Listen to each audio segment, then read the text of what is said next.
여러분이 알고 있는 역사상 가장 잘생긴 중국 미남은 누가 있나요? 저는 사실 중국 4대 미녀는 알고 있었는데 4대 미남은 좀 생소했습니다. 근데 있더라고요.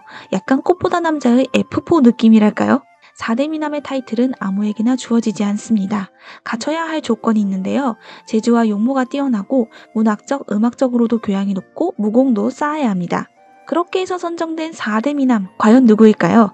두구두구두구두 지금 공개합니다.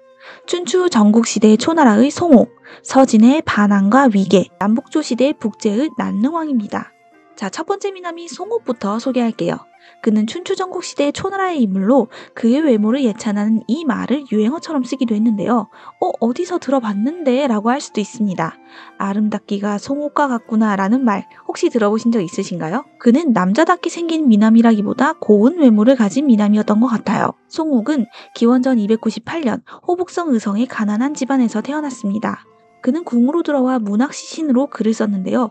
글솜씨가 아주 좋았다고 합니다. 그는 구런의 후계자이기도 한데요. 구런은 전국시대의 시인으로 이소라는 시로 아주 유명한 사람입니다. 잘생긴 데다 시도 잘 쓰고 글도 잘 쓴다니 송옥이 당연히 인기가 많았겠죠.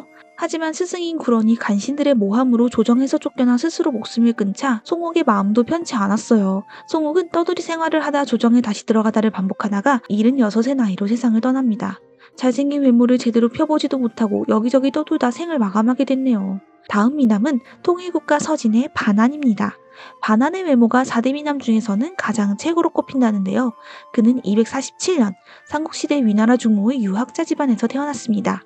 반환은 어릴 때부터 뛰어난 외모와 문학적 재능을 갖고 있었고 관직에 진출한 이후 재능을 인정받아 당시 실세였던 양준이라는 사람의 측근으로 일하게 됩니다. 반환의 외모는 미자의, 그러니까 외모도 잘생겼고 자태도 의젓했으며 기질도 좋았다라고 기록되고 있는데요.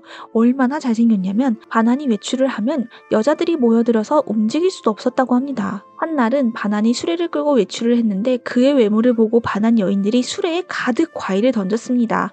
과일을 하도 많이 던져서 수레가 가득 차니까 이 모습을 보고 척과 영차라는 고사성어가 나오기도 했습니다. 자, 이렇게 잘생긴 남자는 누구와 결혼을 할까요? 바로 아버지 친구의 딸, 아친딸 양용희였습니다. 둘은 어릴 때부터 정략 결혼을 약속한 사이였다고 하네요. 정략 결혼이었지만 서로 찐으로 사랑했대요. 반환은 주색을 즐기지도 않았고 일도 성실하게 했고 사랑꾼이어서 많은 사람들의 본보기가 되었다고 합니다. 하지만 말년에 권력욕이 심해서 온갖 추한 꼴을 다 보이다가 멸종을 당하고 숨집니다. 자, 세 번째 미남, 통일국가 서진의 미남, 위계입니다. 위계는 벼슬을 한 관직 집안에서 태어나 어릴 적부터 빼어난 외모에 총명하기까지 했는데요. 그의 미모는 옥이나 구슬에 비유되기도 했습니다. 위계가 수레를 타고 거리에 나가면 사람들이 옥으로 새겨 만든 인형이 타고 있는 것으로 착각하고 구경을 하러 모여들 정도였다네요. 마치 반짝이는 옥구슬 같았던 위계는 잘생긴 데다 지식도 뛰어났습니다. 위계는 어릴 적부터 몸이 허약한 것이 유일한 단점이었기 때문에 가족들이 위계한테 너 밖에 돌아다니지 마, 어디 가서 말 많이 하지 마 라고 하면서 엄청 귀하게 키웠다고 하네요. 위계가 워낙 똑똑하다 보니 관직에 오르라는 명을 받게 됩니다. 하지만 몸이 안 좋아서 계속 사양을 하다가 결국 태자를 보좌하는 직책인 태자사마로 관직에 진출하게 됩니다. 그리고 얼마 후 310년, 위계는 북방 흉노의 침략으로 가족들과 함께 피난을 가게 되는데요. 원래도 몸이 허약했던 위계가 이 피난길을 견딜 수 있었을까요? 함께 피난 가던 아내가 먼저 세상을 떠나고 얼마 후 위계도 27이라는 젊은 나이에 세상을 떠나게 됩니다. 그의 죽음과 관련된 일화가 있는데요. 위계가 피난 끝에 건업이라는 도시로 와서 터를 잡게 됩니다.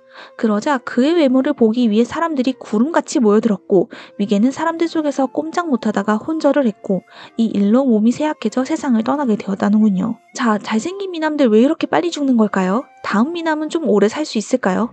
마지막 4대 미남, 건강미 넘치는 미남, 남북조 시대 북제의 난능왕입니다. 앞선 3명의 미남은 모두 시인, 학자로서 뛰어난 문과형 미남이었다면 이번 미남은 학문적으로도 훌륭하고 무인으로서도 훌륭한 최대형 미남입니다. 난능왕의 원래 이름은 고장공으로 북제의 건국자, 고한의 넷째 아들입니다. 그는 560년, 난능왕이라는 자기를 받고 562년에 장군이 됩니다.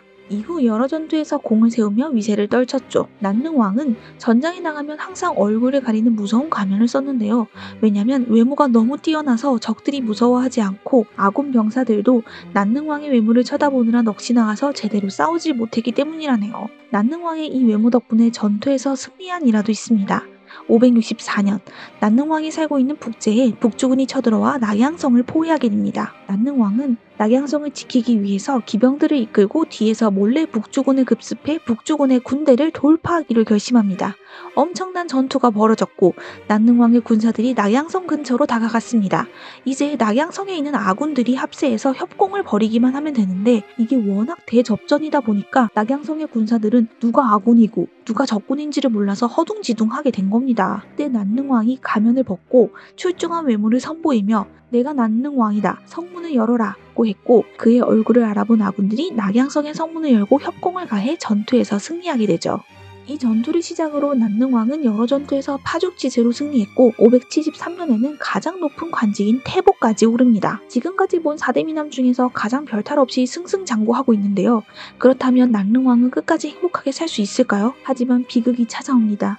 그의 사촌인 고위가 북제의 5대 황제가 되면서 찾아오는데요. 고위는 백성들과 신하들에게 늘 칭송받는 난능왕이 못마땅합니다. 나중에는 난능왕이 자신의 황리를 노리고 있다는 착각까지 하게 되는데요. 난능왕은 황제 고위를 안심시키기 위해서 일부러 정신 나간 짓만 골라 하고 집에서 나오지도 않습니다. 그럼에도 불구하고 고위는 난능왕에 대한 열등감으로 거의 미쳐버렸고 난능왕이 어쩌다 한번 진 전투를 빌미 삼아서 사약을 내려버립니다. 결국 난능왕은 33세의 나이로 세상을 떠나게 됩니다.